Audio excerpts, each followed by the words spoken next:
श्रीराम समर्थ। आपण ऐकत आहात श्री गोंदवलेकर महाराज यांचे प्रवचन। आपल्या मीचे स्वरूप आनंदमय आहे। इच्छित वस्तू मिळणे यात समाधान असतेच असे नाही, ती इच्छाच नाहीशी करणे यात समाधान आहे। हाव संपेल तेव्हाच समाधान होईल, याकरिता वासनाक्षय कशाने होईल ते पहावे। कशात सुख आहे, कशाची कास धरावी इकडे लक्ष द्यावे। खरा आनंद आणि समाधान भगवंताचे होण्यातच आहे। भगवंता, तुझ्या वाचून माझे कोणी नाही, हे ज्या दिवशी मनाने पक्के ठरेल त्याच दिवशी समाधान मिळेल। जितकी विषयाची आवड धरावी तितके दुःखच पदरात येते। विषय सुख न मागताही येते, परंतु जे परमार्थाच्या आड येणार आहे ते मागत कशाला राहायचे। माझ्या मागे राम आहे म्हटले म्हणजे प्रपंचातल्या विषयात जरी राहिलो तरी भिण्याचे कारण नाही। भगवंताचा आधार कायम ठेवला की मग विषयाची नाही भीती वाटत। नेहमी अनुसंधानात राहिले म्हणजे मग सावधच राहिल्यासारखे आहे। दिवाळी हा आनंदाचा दिवस असतो, पण दिवाळीचा दिवस हा इतर दिवसांसारखाच असतो। इतकेच नव्हे तर आदल्या दिवसाची परिस्थिती, संकटे आणि अडचणी त्या दिवशीही कायम असतात। याचा अर्थ असा की परिस्थितीत बदल होत नाही। दिवाळीचा दिवस हा दिवस या नात्याने निराळा नाही, पण काल आपण जे केले ते दिवाळीच्या दिवशी आपण करीत नाही, हाच मुख्य फरक होय। आपणच दिवाळीच्या दिवसाला आनंदाचा दिवस करतो, हे जर खरे तर तसा तो आपण नेहमीच का करू नये।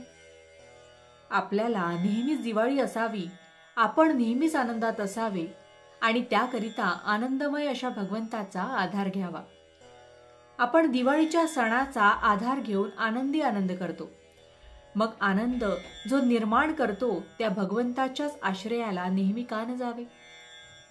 भगवंताचा आनंद हा फार बलवत्तर आहे। तो एकदा मिळाल्यावर प्रपंचातल्या लाभहानीचे महत्त्व वाटत नाही। भगवंताचे स्वरूपच मुळी आनंदमय आहे। असा आनंदमय भगवंत आपल्या आतमध्ये असून आपण दुःख भोगतो, याला कारण भगवंताला प्रकट व्हायला आपणच आपल्या आतमध्ये आडकाठी करीत असतो। आपल्या आतमध्ये भगवंत तर आहेच, पण त्याचबरोबर मी सुद्धा आहे।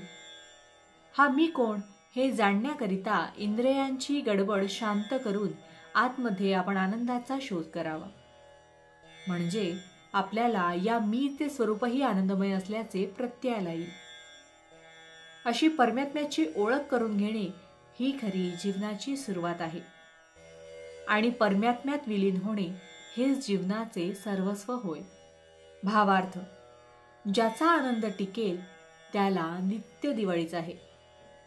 जानकी जीवन स्मरण जय जय राम, महारुद्र हनुमान की जय, समर्थ रामदास स्वामी महाराज की जय, सब संतन की जय। श्री अनंत कोटि ब्रह्मांड नायक राजाधिराज सच्चिदानंद सद्गुरु श्री ब्रह्म चैतन्य महाराज की जय।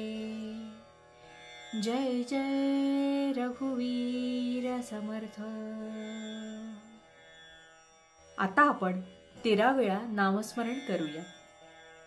श्रीराम जय राम जय जय राम, श्रीराम जय राम जय जय राम, श्रीराम जय राम जय जय राम, श्रीराम जय राम जय जय राम, श्रीराम जय राम जय जय राम, श्रीराम जय राम जय जय राम, श्रीराम जय राम जय जय राम, श्रीराम जय राम जय जय राम, श्रीराम जय राम जय जय राम, श्रीराम जय राम जय जय राम, श्रीराम जय राम जय जय राम, श्रीराम जय राम जय जय राम, श्रीराम जय राम जय जय राम।